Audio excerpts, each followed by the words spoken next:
After Batman finished dealing with the Court of Owls, his life only got more chaotic than it already was. Because one day while Commissioner Gordon was working a shift, the entire police department's power went out for reasons they couldn't explain. And moments later, upon seeing a strange-looking man standing in a nearby doorway, his heart sank to his stomach because that man was none other than the Joker. So Gordon pulled out his flashlight, demanding the clown to reveal himself, but Joker not only refused to cooperate, but began walking all over the station while snapping the necks of every officer he could get his hands on. When Batman finally arrived, he was met with a traumatized Jim Gordon surrounded by piles and piles of dead officers. Knowing that they couldn't waste any time though, they made their way to the evidence locker to see if Joker snagged anything, discovering that the cutout of his face was nowhere to be found. After that, the story cuts over to the Batcave with Bruce trying to figure out what the clown's motives were. He'd been missing for a whole year, but he knew they couldn't underestimate him because whatever he was up to, it was bad. Moments later, they were contacted by Nightwing, Tim, and Barbara,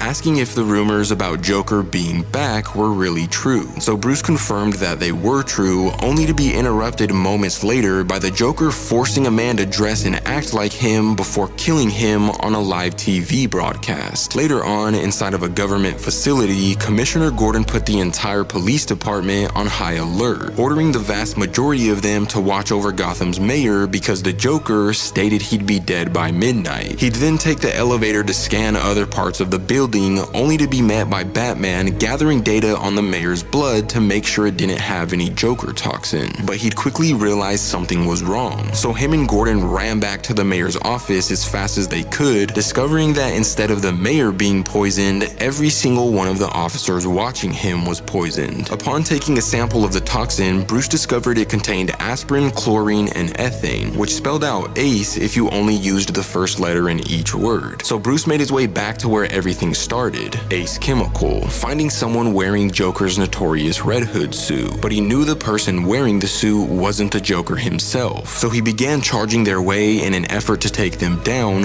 only to be knocked into a giant container just moments later. That's when Harley took off the helmet, revealing it was actually her, but she wasn't sure she could go through with what the Joker was trying to get her to do to Bruce and the rest of the Bat family. The story then switches over to Alfred monitoring different parts of the manor before heading off to bed, but unfortunately he was met by something terrifying. None other than a hammer-swinging Joker who had literally stapled his face back onto his head. But sadly that's when this issue comes to an end, but if you want to see what happens next, let me know in the comments down below.